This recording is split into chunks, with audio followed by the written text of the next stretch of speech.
नमस्कार, आपके साथ मैं हूं विद्यानाथ झा। दोपहर की नंबर 1 डिबेट ब्रह्मास्त्र में आपका स्वागत है। भारत की आजादी और बंटवारे का इतिहास क्या है? एक बार फिर इस मुद्दे पर सियासी संग्राम छिड़ गया है।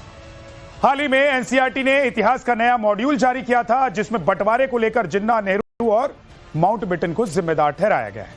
लेकिन आईएचसी यानी कि इंडियन हिस्ट्री कांग्रेस, जो कि एएमयू का एक विभाग है, ने इस पर कड़ा विरोध जताया है। आईएचसी का कहना है कि बुक में मुस्लिम लीग की तरह ही कांग्रेस को भी जिम्मेदार ठहरा दिया गया है बंटवारे के लिए। आरोप है कि बुक के जरिए भारत की स्वतंत्रता संग्राम की वास्तविक घटनाओं को तोड़ मरोड़ कर पढ़ाया जा रहा है। और सबसे बड़ा आरोप आईएचसी ने तो यह लगाया है कि बुक के जरिए सांप्रदायिकता और ध्रुवीकरण को बढ़ावा देने की कोशिश हो रही है। लेकिन सच क्या है? क्या कांग्रेस के काल में जो इतिहास पढ़ाया गया वो सच है, या बीजेपी के शासन में जो इतिहास पढ़ाया जा रहा है वो फैक्टफुल है? आज इसी पर डिबेट करेंगे। एक रिपोर्ट आपको दिखाते हैं। सबसे पहले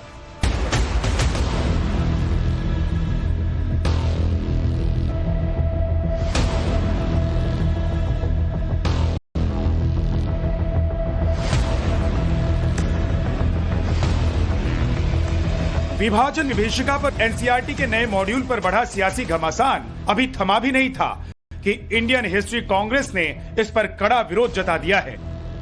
आईएचसी ने लेटर जारी कर कहा है कि एनसीईआरटी के नए मॉड्यूल से स्कूली बच्चों के बीच सांप्रदायिक इरादे से झूठ फैलाया जा रहा है। आईएचसी ने अपने लेटर में लिखा है, इतिहास को पूरी तरह से पलटते हुए इस मॉड्यूल में देश के बंटवारे के लिए सिर्फ मुस्लिम लीग ही नहीं बल्कि कांग्रेस को भी जिम्मेदार बताया गया है, जबकि असली जिम्मेदारी अंग्रेजों की फूट डालो और राज करो की नीति थी। ब्रिटिश हुकूमत को क्लीन चिट देते हुए कहा गया है कि उन्होंने भारत को एकजुट रखने की पूरी कोशिश की थी। हिंदुस्तान के बंटवारे में सिर्फ जमीन का ही टुकड़ा नहीं हुआ, इस बंटवारे ने लाखों लोगों की जिंदगियां उजाड़ दी, लाखों लोगों को अपनी जान गंवानी पड़ी और करोड़ों लोगों की जिंदगी हमेशा के लिए बदल गई। नई पीढ़ी को इसी का दर्द समझाने के लिए एनसीईआरटी ने यह नया मॉड्यूल जारी किया, जिसमें 3 बड़े नामों को जिम्मेदार ठहराया गया। पहला, मोहम्मद अली जिन्ना। दूसरा, कांग्रेस के जवाहरलाल नेहरू, जिन्होंने विभाजन को स्वीकार करने की राह चुनी। और तीसरा, लॉर्ड माउंटबेटन, जिसने जल्दबाजी में भारत पाकिस्तान विभाजन को औपचारिक रूप दिया और लागू कर दिया। आईएचसी को इसी पर ऐतराज है और वो आरोप लगा रही है कि नए मॉड्यूल में कांग्रेस के नेतृत्व वाले राष्ट्रवादियों को निशाना बनाया गया। इंडियन हिस्ट्री कांग्रेस के इन आरोपों का जवाब एनसीईआरटी के पूर्व डायरेक्टर जेएस राजपूत की तरफ से आया है और उन्होंने सवालिया लहजे में कहा है कि जब कांग्रेस आजादी दिलाने का श्रेय लेती है तो विभाजन की जिम्मेदारी क्यों नहीं लेती। मैं एनसीईआरटी के लेखन पर विश्वास करता हूं और पूरी तरह से मानता हूं कि किसी एक को दोष देना अलग बात है, लेकिन पूरे कांग्रेस नेतृत्व इसके लिए जिम्मेदार था। और यह भी सही है, आखिर समझौता किसने किया था? कांग्रेस और मुस्लिम लीग ने ही तो किया था, और तो कोई था नहीं। तो अगर हमेशा श्रेय आप लेते हैं स्वतंत्रता दिलाने का, तो ये श्रेय भी आपको लेना चाहिए कि विभाजन आपने किया था। आईएचसी पर आरोप लग रहे हैं कि वो बात तो इतिहास की कर रही है, लेकिन उसे ज्यादा फिक्र कांग्रेस की है। लेकिन इंडियन हिस्ट्री कांग्रेस के आरोपों की तो लंबी चौड़ी लिस्ट है। उसका आरोप है कि इतिहास को तोड़ मरोड़ कर पढ़ाया जा रहा है और इसका मकसद साफ तौर पर स्कूली छात्रों के कोमल मन में सांप्रदायिक नफरत फैलाना है और मौजूदा सरकार की तरफ से इस्लामोफोबिया को बढ़ावा देना है। आईएचसी ने अपने लेटर में लिखा है, हिंदुओं और मुसलमानों के बीच हमेशा संघर्ष की औपनिवेशिक दलील का सहारा लिया जाता है और कोशिश की जाती है कि अंग्रेजों को नहीं बल्कि मुसलमानों को निशाना बनाया जाए, जो कि मौजूदा शासन द्वारा इस्लामोफोबिया को बढ़ावा देने के प्रयासों के अनुरूप है, जैसा कि हिंदू सांप्रदायिक ताकतों ने स्वतंत्रता संग्राम के दौरान किया था, जिसमें भारत छोड़ो आंदोलन भी शामिल है। ये तर्क दिया जाता है कि असली दुश्मन मुसलमान हैं, न कि ब्रिटिश औपनिवेशिक शासक। सबसे आपत्तिजनक बात यह है कि ये विकृत ध्रुवीकरण वाला इतिहास स्कूली बच्चों के कोमल मन में डाला जा रहा है।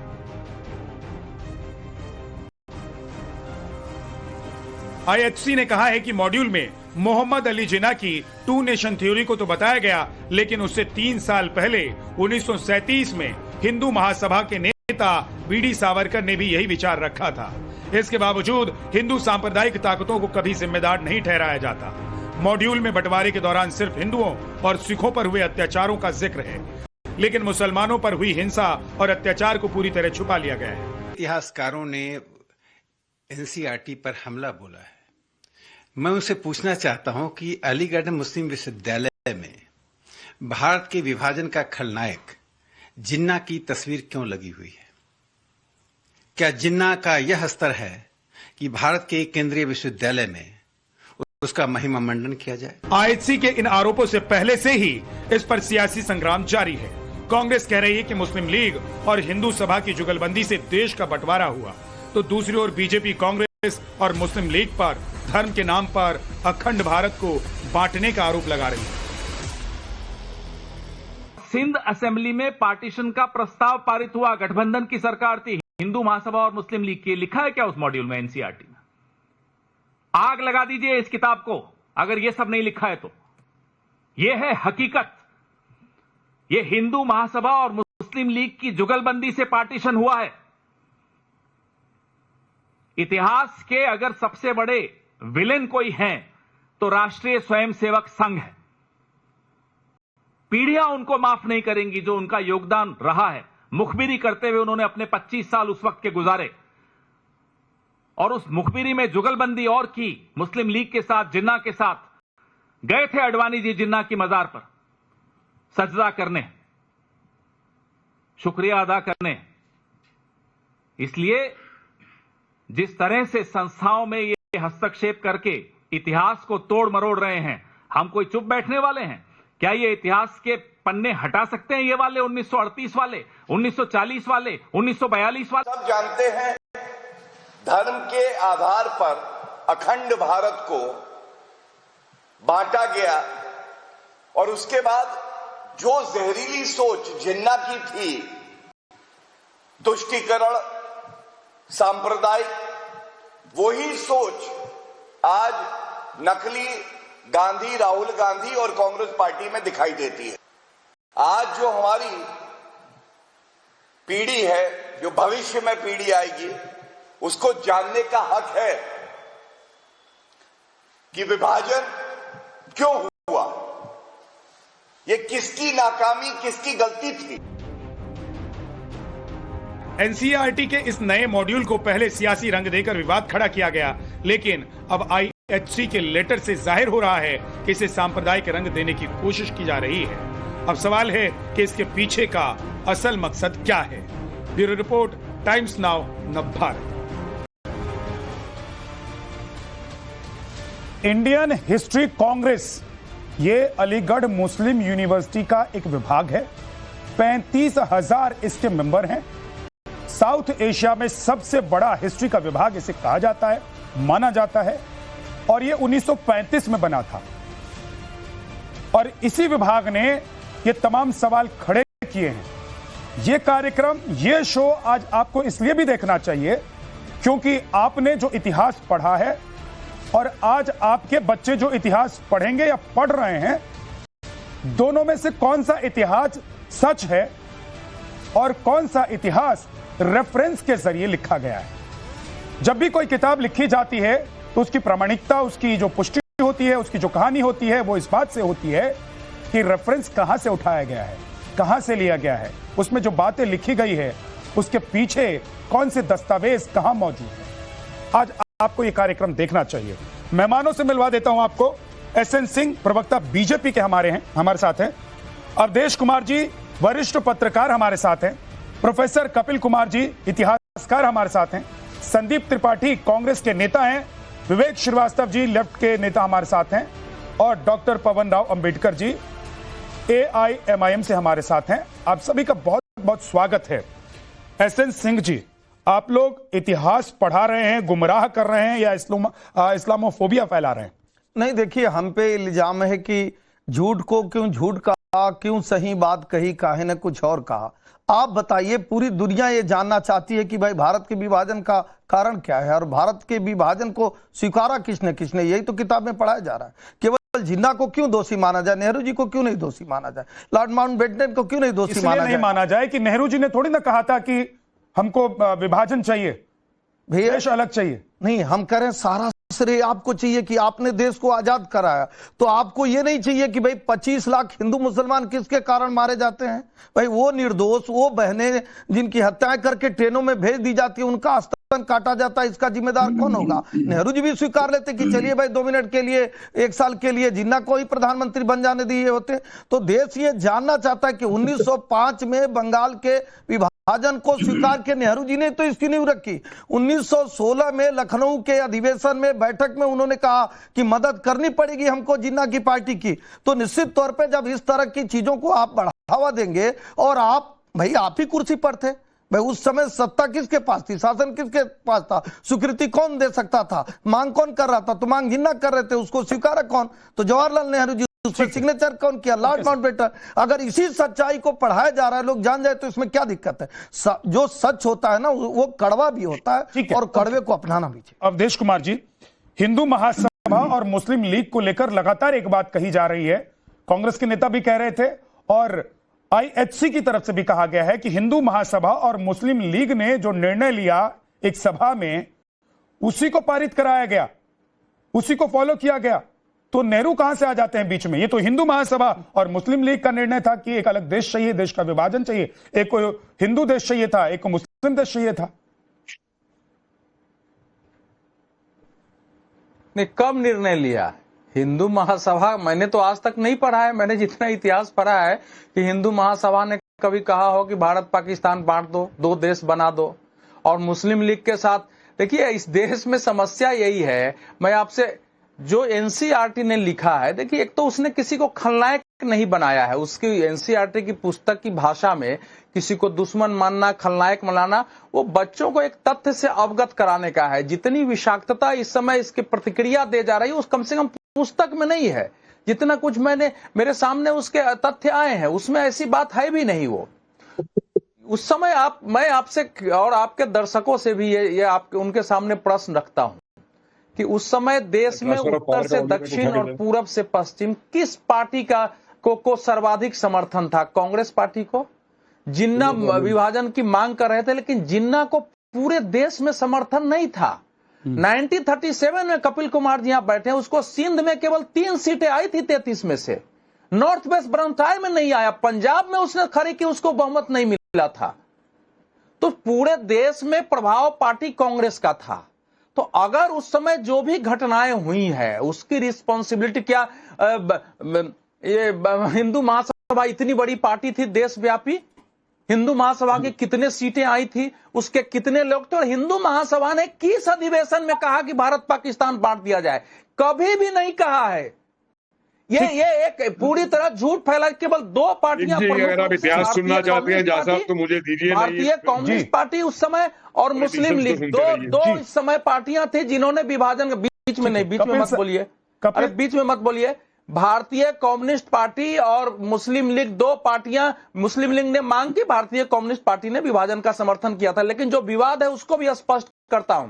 ठीक, बंगाल में जब मुस्लिम लीग और उसके फजलुल हक के कृषक प्रजा पार्टी की सरकार गिर गई थी, उसके बाद हिंदू महासभा ने उसके साथ सरकार बनाई, लेकिन उसमें सुभाष बाबू की पार्टी जो थी फॉरवर्ड ब्लॉक, वो भी शामिल हुई। ठीक है, इस सरकार को हमको बचाना है इस समय। ठीक है, वो केवल हिंदू महासभा नहीं गई थी। आधे अधूरे तथ्यों से अब यहाँ रुकिए थोड़ा सा, कैसे भी विभाजन के लिए अब यहाँ थोड़ा सा आप रुक जाइए, आगे आप अपनी बात बढ़ाइएगा, क्योंकि अभी सवाल दूसरी तरफ से होने हैं। लेकिन प्रोफेसर कपिल कुमार जी, सर ये बताइए कि क्या अगर आजादी के लिए कांग्रेस श्रेय लेती है, तो बंटवारे के लिए भी जिम्मेदार कांग्रेस को ही, नेहरू जी को ही माना जाएगा?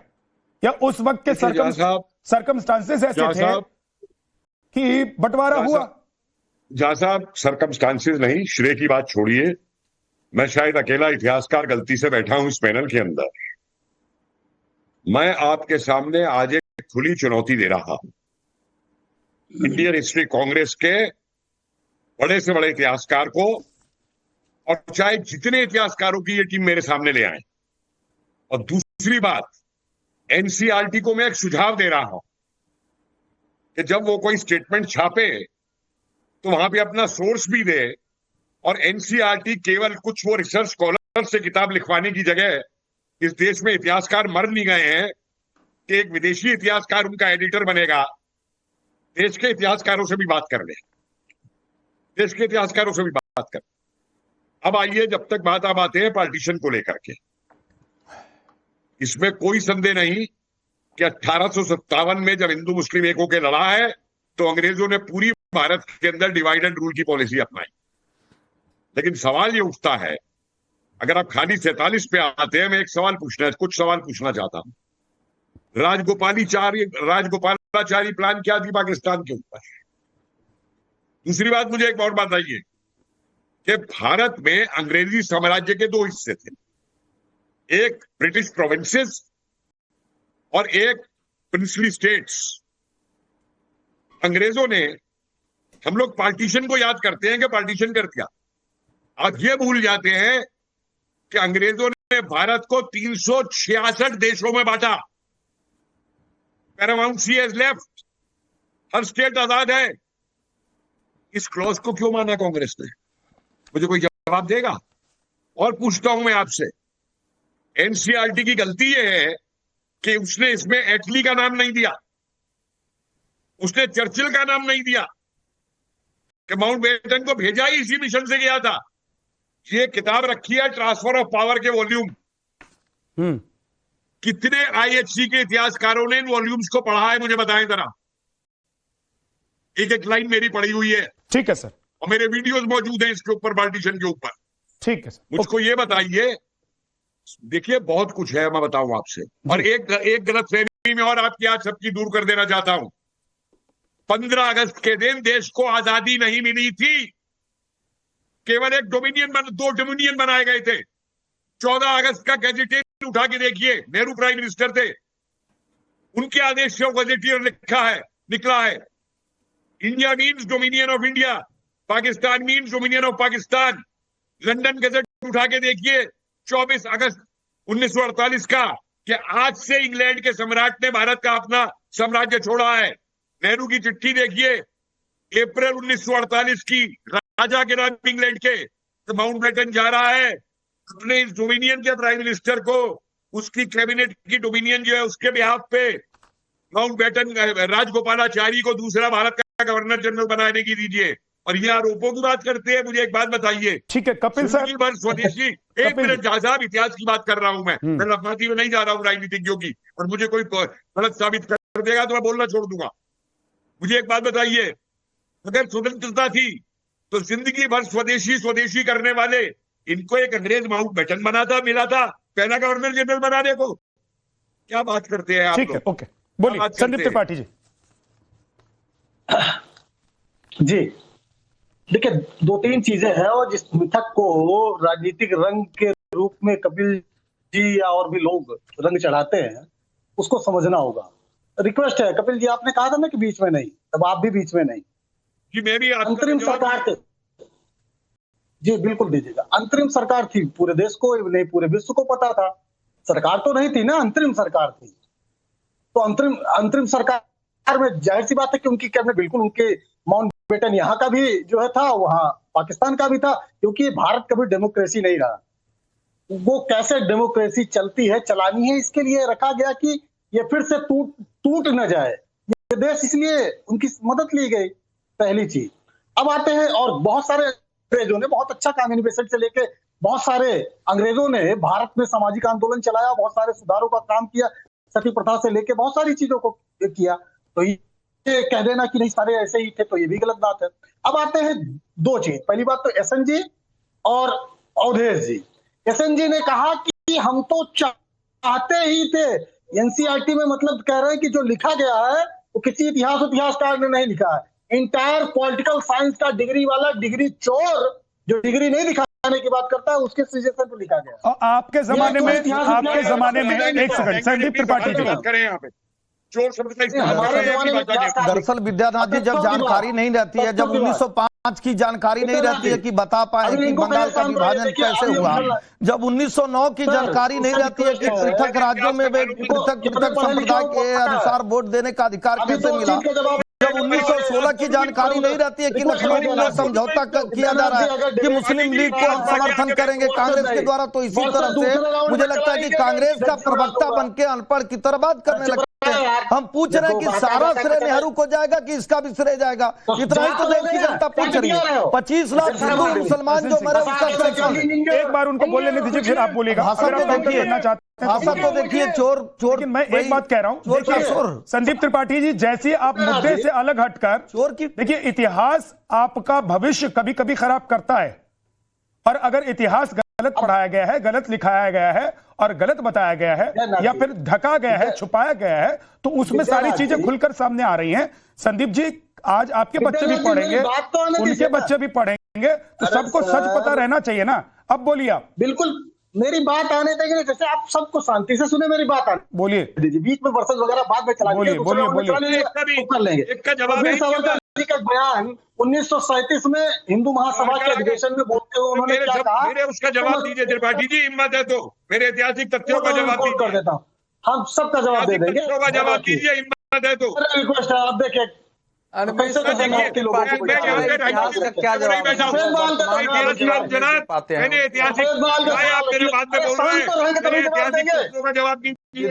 जी संदीप त्रिपाठी तो ऐतिहासिक प्रश्नों का जवाब कपिल कुमार इतिहास का उत्तर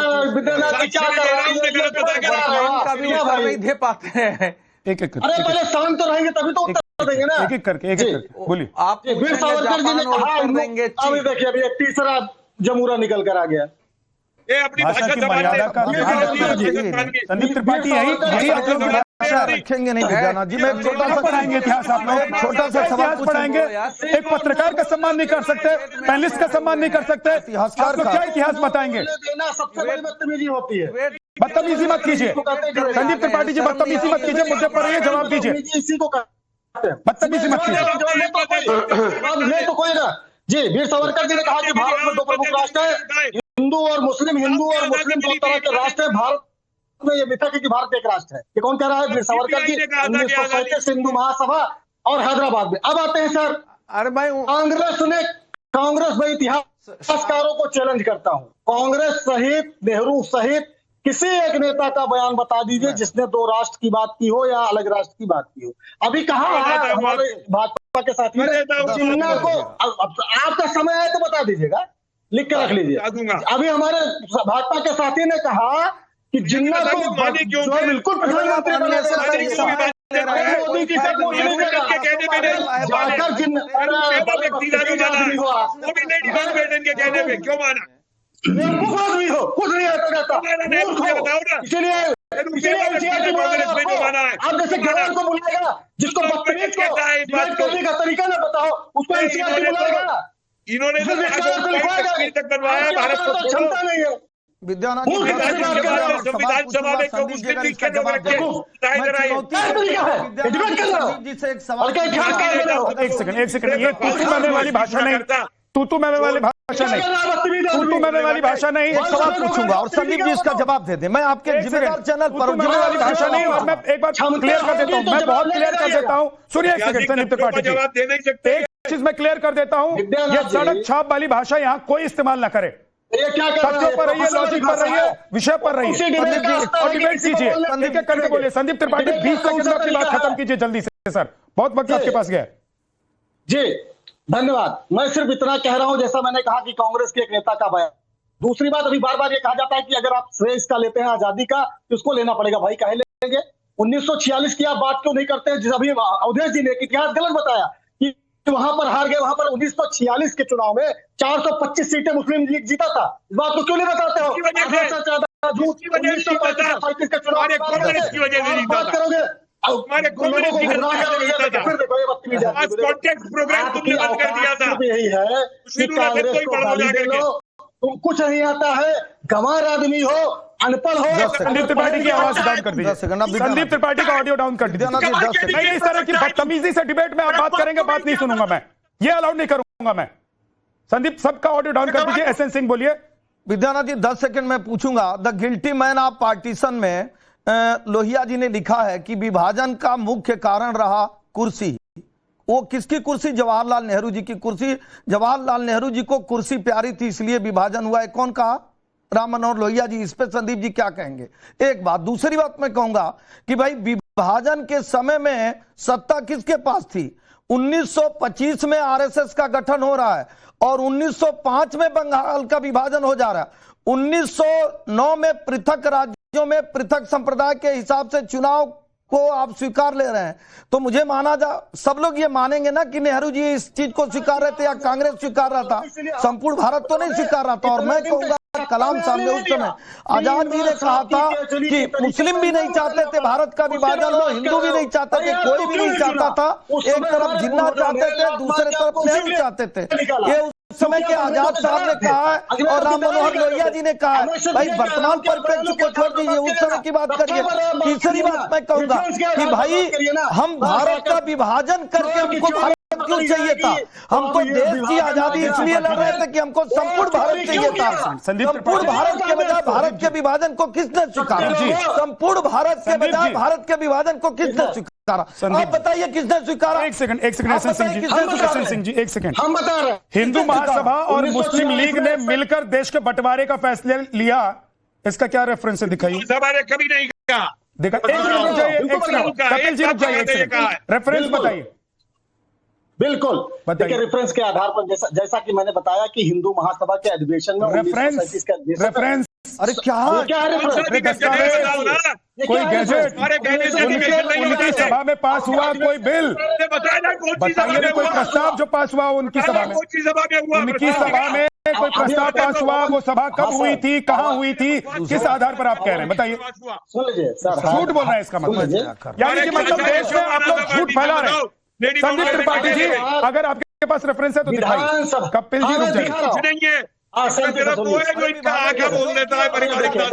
तो कर रहा हूं विभाजन। विद्यानाथ जी तो दिखा दीजिए, नेहरू जी ने कब कहा कि हम विभाजन नहीं स्वीकार? बिल्कुल किया। दिखा दीजिए। अरे सुनिए, ये समय नुकसान कर रहे हैं झा साहब। ना हिंदू महासभा और मुस्लिम लीग का रेफरेंस दिखा दीजिए। नहीं करेंगे, आप दिखा दीजिए। आज सच बताइए देश को, और नहीं तो स्वीकार कीजिए कि आप लोग झूठ फैला रहे हैं। अरे व्हाट्सएप पढ़कर आप नहीं बताइए सर, गूगल पर पढ़कर नहीं बताइए, रेफरेंस दिखाइए। किस किताब में, किस दस्तावेज में? अरे है ही नहीं वो रेफरेंस। कभी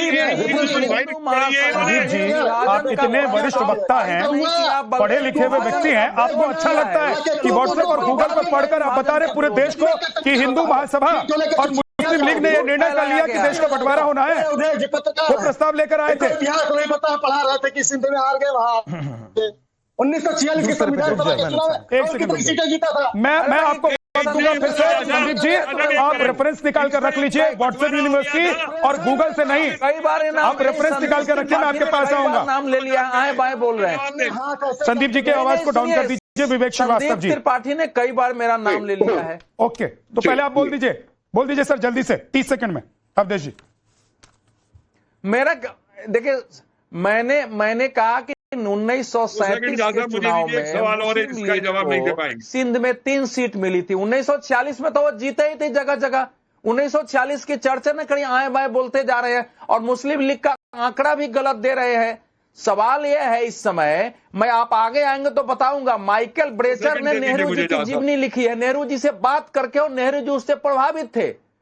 नेहरू जी ने उसको कहा कि असल में हम सब लोग, इसमें जो कांग्रेस पार्टी थी हमारी, वो सब जेल जाना नहीं चाहते थे। अगर हम अखंड भारत की बात करते तो हम लोग थके हुए थे, जेल जाना पड़ता है, लड़ाई लड़नी पड़ती। कांग्रेस के लिए तैयार नहीं थी। माइकल ब्रेचर ने जो नेहरू जी की जीवनी लिखी है उसमें स्पष्ट बातें लिखी हुई है और नेहरू जी का इंटरव्यू है ये। दूसरी बात जो पूछ रहे हैं, नेहरू जी ने कब कहा? भाई अखिल भारतीय कांग्रेस ने जब राष्ट्रीय कार्य समिति ने विभाजन का प्रस्ताव पारित किया तो उसमें लिखा है कि किस किस प्रस्ताव पारित किया। उसमें नेहरू जी का भाषण है, उसमें सरदार पटेल का भी भाषण है। कोई जाके पढ़े उसको। लेकिन मैं नेहरू जी को दोषी नहीं मानता हूं विभाजन के लिए। भाई ये दूसरी बात हो गई। मैं कहूं कि नेहरू जी ने विभाजन करा दिया, गांधी जी ने, पटेल ने विभाजन करा दिया, तो मैं गलत होऊंगा। लेकिन जिस ढंग से जिन्ना को रोकना चाहिए, उसके विरुद्ध खड़ा होना चाहिए, विभाजन को स्वीकार नहीं करना चाहिए, आराम से अंग्रेजों की नीतियों के विरुद्ध खड़ा होना चाहिए, मुस्लिम तुष्टीकरण नहीं करना चाहिए, उसमें फेल हुए। नहीं, और संदीप जी, बाद में 1943-44 के बाद स्थिति खराब। विवेक श्रीवास्तव जी, एक सेकंड रुक जाइए। संदीप जी रुकिए प्लीज। संदीप जी सबसे ज्यादा वक्त आपको दिया मैंने, अब रुकिए एक सेकंड, जवाब दीजिएगा, लेकिन एक बार विवेक श्रीवास्तव का टेक आने दीजिए। विवेक श्रीवास्तव जी का टेक आने दीजिए, उसके बाद जवाब दीजिए प्लीज। संदीप भाई मुझे बार बार मजबूर मत कीजिए आपका ऑडियो लेवल डाउन करवाने के लिए। मैं नहीं चाहता हूँ, अच्छा नहीं लगता है सर, अच्छा नहीं लगता है संदीप भाई, अच्छा नहीं लगता है बार बार आपको ऑडियो डाउन करवाओ, लेकिन सिर्फ चीख चिल्लाहट होगी तो उसमें पता ही नहीं चलता कि आप लोग क्या बोलना चाहते हैं। संदीप श्रीवास्तव जी, विवेक श्रीवास्तव जी, क्या नेहरू और जिन्ना जिम्मेदार नहीं थे पार्टीशन के लिए, बंटवारे के लिए? और अगर एनसीईआरटी ये पढ़ा रहा है, बता रहा है, तो देश में क्या वो इस्लामोफोबिया फैला रहा है?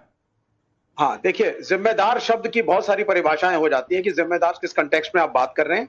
इस पैनल के ऊपर अगर कोई सही में एक, जिसको मैं सबसे इमिनेंट मानता हूं, वो प्रोफेसर कपिल कुमार हैं, उनसे मेरी मुख्तलिफ राय हो सकती है, लेकिन अगर कोई व्यक्ति इस पैनल में सबसे सर्वश्रेष्ठ है, जिसके ओपिनियन को सबसे ज्यादा रिस्पेक्ट देनी चाहिए, that is professor Kapil Kumar. NCERT ने जो पैनल बनाया है, जिन्होंने इस इतिहास को लिखा है, I think they are not capable. Junior research fellows को और यहां वहां से पीएचडी के स्टूडेंट्स को जोड़ करके एक विदेशी हिस्टोरियन को लाया गया, बिठा करके टीम बनाई गई और किताब आपने बना दी, जिसको आप कह रहे हैं कि बच्चे पढ़ेंगे। This is the reality, please go through it. यहां जाकर के जो व्यूअर्स देख रहे हैं प्रोग्राम को, कि ये इतिहास लिखा किसने है, ये मेरे देश के हिस्टोरियंस और प्रोफेसर ने लिखा ही नहीं है, नंबर 1। नंबर 2, अब उसमें अगर प्रोफेसर कपिल कुमार हो गए या बाकी हमारे इतिहासकार हैं मुल्क के, जेएनयू है, जामिया है, दिल्ली यूनिवर्सिटी है, एएमयू है, एक से एक विद्वान है, इनको अगर पैनल पे बिठाया गया होता, आई थिंक डिबेट और ज्यादा ठीक है सर, आपकी बात समझ में आ गई। ये बताइए ना कि क्या फैक्चुअल है या नहीं है? आज की जो अभी की जो बुक है, मॉड्यूल है, वो फैक्चुअल है या नहीं है?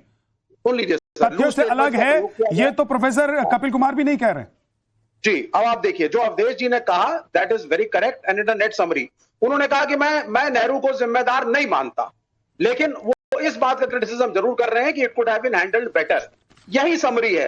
कांग्रेस उस वक्त जरूर सबसे पॉपुलर पार्टी थी, सत्ता में आ गए थे, बहुत लंबे स्ट्रगल के बाद आए थे, लड़के आए थे, फिर से अंग्रेज को नीति खेल लेते, फिर से छीनते, तो इस चीज तरीके से डोमिनियन स्टेटस लेकर के चीजों को आगे बढ़ाया गया। इसको बदनीयती ना समझा जाए। माउंट बैटन के पेपर्स कोई पढ़ ले, यहाँ पे लैरी कॉलिन पिलेंडम के फ्रीडम एट मिडनाइट पढ़िए, हजारों किताबें हैं जिसमें नेहरू का क्रिटिसिज्म भी है, नेहरू की तारीफ भी है। लेकिन यह दोषी ठहराना कि Nehru is responsible for the partition of India, this is absolutely wrong. दूसरी बात मैं बोलूंगा, हिंदू महासभा और मुस्लिम लीग दोनों एम्बिशियस ऑर्गेनाइजेशंस अपने अपने तरीके से डिस्टेबलाइजेशन में लगे हुए थे, दोनों के अपने एजेंडे थे, दोनों म्यूचुअली एक दूसरे को टॉलरेट करके कम्युनिटीज को बिल्कुल राजी नहीं थे। हिंदू महासभा भी बड़ी क्लियर थी कि we can not tolerate the Islamic culture, ये हमारी संस्कृति का पार्ट नहीं है। और दंगे दोनों तरफ हुए। मेरे सवाल का आपने जवाब नहीं दिया, मेरे सवाल का जवाब नहीं दिया कि अगर इतिहास पढ़ाया जवाब नहीं देंगे तो इस्लामोफोबिया कैसे फैलाया जा रहा है? अगर इतिहास गलत इतिहास है, ये तो प्रोफेसर कपिल कुमार भी नहीं कह रहे हैं। वो कह रहे हैं कि भाई और भी अच्छे लोग हैं इस देश में जिनको बिठाकर ये किताब लिखी जा सकती थी, लेकिन उसका इतिहास गलत है, ये तो प्रोफेसर कपिल कुमार भी नहीं कह रहे हैं। लेकिन आप मेरे सवाल का जवाब ये नहीं दे रहे हैं। मैं पूछ रहा हूं आपसे कि इस्लामोफोबिया क्या इस टेक्स्ट बुक के जरिए फैलाया जा रहा है? आपको लग रहा है? बिल्कुल। जब आप एक पर्टिकुलर कम्युनिटी और उससे रिलेटेड एक पॉलिटिकल पार्टी को टोटली कह देते हैं कि साहब you are the one responsible, और जिन्ना मुस्लिम लीग और वो मुसलमान वही रिस्पॉन्सिबल है पार्टीशन के लिए, ये आधी थ्योरी है। इसमें हिंदू पक्ष का भी एक बहुत बड़ा हाथ था। मुसलमान शब्द नहीं है, नहीं मुसलमान शब्द नहीं है भाई। और सुन लीजिए, गांधी का विवेक से पूछिए कि हिंदू मंदिर के विवेक जी से पूछिए, हिंदू महासभा ने कहा था कि भारत के विभाजन, हिंदू महासभा विवेक जी से पूछिए कहा था, कोट करके बताइए विवेक जी। और दूसरी बात, विवेक जी कौन से इतिहासकार हैं जो सारे इतिहासकारों पे सवाल उठा रहे हैं, वो बता ही नहीं पा रहे हैं कि आपने इतिहास का संकलन कहां से किया है, आपने इतिहास की पढ़ाई कहां से किया है।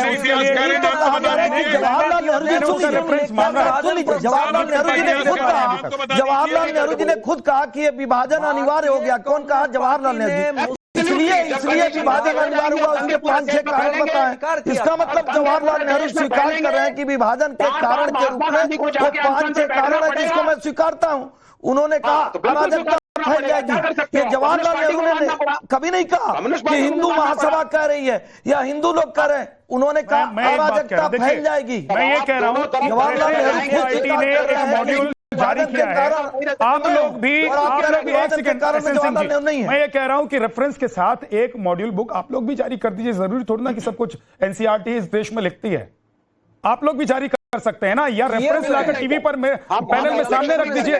आप लोग भी रख सकते हैं ना भाई। आज आपको पता था कि इस विषय पर डिबेट करने जा रहे हैं और ये सवाल आ सकता था, तो रेफरेंस हाथ में लेकर आते, लेकिन सिर्फ व्हाट्सएप से और गूगल से पढ़कर बैठ जाएंगे तो सर लोग आपसे पूछेंगे ना कि कहां से उठाया आपने, बताओ, तो आप क्या जवाब देंगे कि व्हाट्सएप से पढ़कर आया हूं।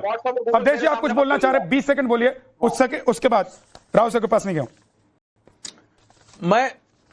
मैं ये स्पष्ट करना चाहता हूं कि मुस्लिम लीग के विभाजन के प्रस्ताव को कम्युनिस्ट पार्टी ने बाजाप्ता औपचारिक रूप से स्वीकार किया कि भारत का विभाजन होना चाहिए भारतीय पार्टियों में, और ये फैक्ट है, क्योंकि वो मानते थे कि हमारी यहां भी क्रांति हो जाएगी, वहां भी क्रांति हो जाएगी।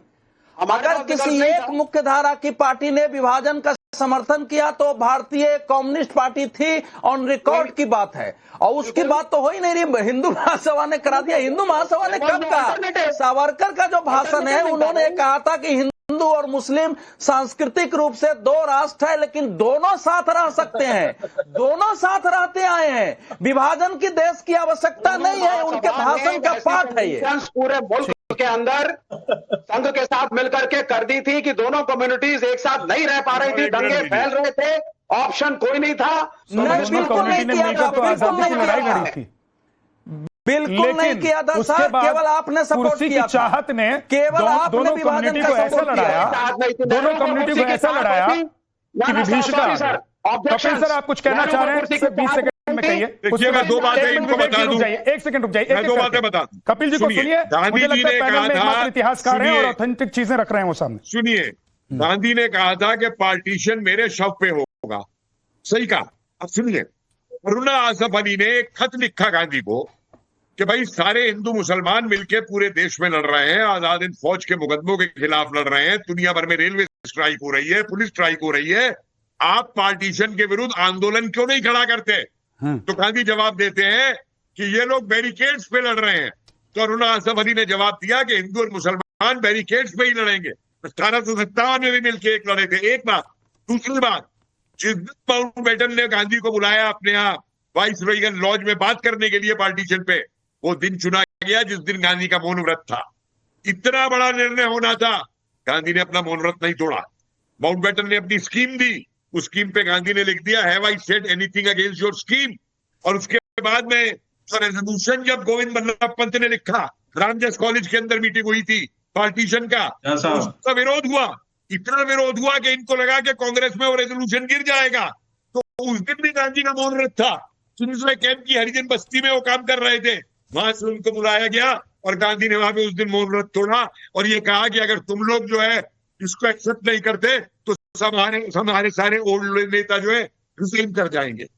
बहुत से पहलू है पार्टीशन के। मुझे एक बात बताइए, ये लोग संविधान सभा की बात कर रहे हैं, मुझे ये बताइए कि पार्टीशन जब हो गया, पाकिस्तान बन गया, तो उस संविधान सभा के अंदर मुस्लिम लीग के 28 सदस्य क्यों रखे नेहरू ने और कांग्रेस ने 1950 तक? जो हमारे संविधान पे साइन कर करके पाकिस्तान गए और जो नहीं गए उनको इन्होंने ओहदे दिए। ये क्या बात करते हैं? ठीक है सर, ओके। आपको मालूम है अजमेर भारत में कब मिला? अजमेर भारत में 1954 में मिला। नेहरू हैदराबाद के ऑपरेशन के खिलाफ थे, जूनागढ़ के ऑपरेशन के खिलाफ थे। अंग्रेज कभी नहीं चाहते थे कश्मीर भारत में शामिल हो। ये सब तो पढ़ाना पड़ेगा ना, को रखना चाहते थे। संदीप जी, ये सब तो बच्चों को पढ़ाना पड़ेगा ना कि जब देश आजाद हो रहा था, जब देश बट रहा था और जब देश एक हो रहा था, जब पटेल साहब पूरे देश को एक करने में जुटे हुए थे, वहां उस वक्त के जो नेता थे हमारे बड़े बड़े और नेहरू जी जैसे, वो क्या सोच रहे थे, वो क्या लिख रहे थे, वो क्या बोल रहे थे, ये तो देश को पढ़ाना पड़ेगा ना कि आप लोग छुपा देंगे, एक कोना छुपा देंगे और बाकी सब बढ़ा देंगे। अब एक सेकंड पवन राव अंबेडकर जी, बहुत देर से आप कुछ बोलना चाह रहे हैं, मैं आ रहा हूं। बाकी मेहमान प्लीज रुक जाइए थोड़ा सा। संदीप भाई रुकिए। पवन राव अंबेडकर जी बोलिए सर। कर देते हैं, वैसे तो सब अंबेडकर जी करते हैं। बहुत बहुत शुक्रिया शाह साहब, बहुत सारी चर्चाएं हुई, लेकिन इस देश का बंटवारा जो वास्तविकता में कहा जाए, जो वाकई में इतिहास है, इस देश का बंटवारा सत्ता की भूख के लिए हुआ। इस देश का जो बंटवारा हुआ है, इस देश में जो सांस्कृतिक विचारधाराएं, जो विपरीत विचारधाराएं थी, उन्होंने अपने सत्ता सुख को पाने के लिए इस देश में अंग्रेजों की चाटुकारिता की, और ये चाटुकारिता 1857 से शुरू होती है। आपको मैं एकदम इतिहास बताता हूं, ये फैक्ट इतिहास है।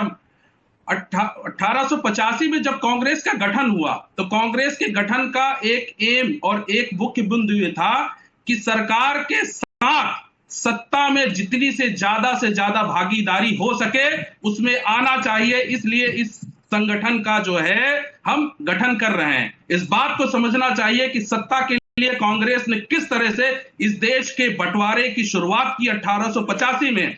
और रही बात मुस्लिम लीग की, और ये मुस्लिम लीग को लेकर के भी मैं खुल के बात रखता हूं, मुझे कोई छिपने और छिपाने की बात नहीं है। सर सैयद अहमद खान ने कहा कि इस देश में दो सांस्कृतिक विचारधाराएं इस देश में पनपती हैं, और ये दो सांस्कृतिक विचारधाराएं इस देश में एक साथ नहीं रह सकती हैं। इस बात को भी जानना चाहिए, और इस बात को भी जानना चाहिए कि 1875 में जिस तरह से मोहम्मडन एंग्लो ओरिएंटल कॉलेज की स्थापना हुई, वो अंग्रेजों के सानिध्य में हुई, अंग्रेजों की सरपरस्ती में हुई। इस बात को भी मानना चाहिए। मैं इतिहास को तोड़ मरोड़ के नहीं, सच्चाई के साथ बताता हूं। और रही बात यहां पर हिंदू महासभा की बात हुई, आरएसएस की बात हुई, हम ये देखते हैं कि 1915 में जिस तरह से फुल फ्लेज में, अगर उससे पहले की बात करें तो 1907 में हिंदू महासभा की एक जो है छोटी यूनिट बनी, उसकी शुरुआत होती है। 1907 में जिस तरह से बंटवारा होता है एक्सट्रीमिज्म में और मॉडरेट में, जिसमें से बाल गंगाधर तिलक को जो है एक साजिश के तहत जेल भिजवाया जाता है, यही कांग्रेसी उनको जेल भिजवाते हैं अंग्रेजों की मदद के आधार पर।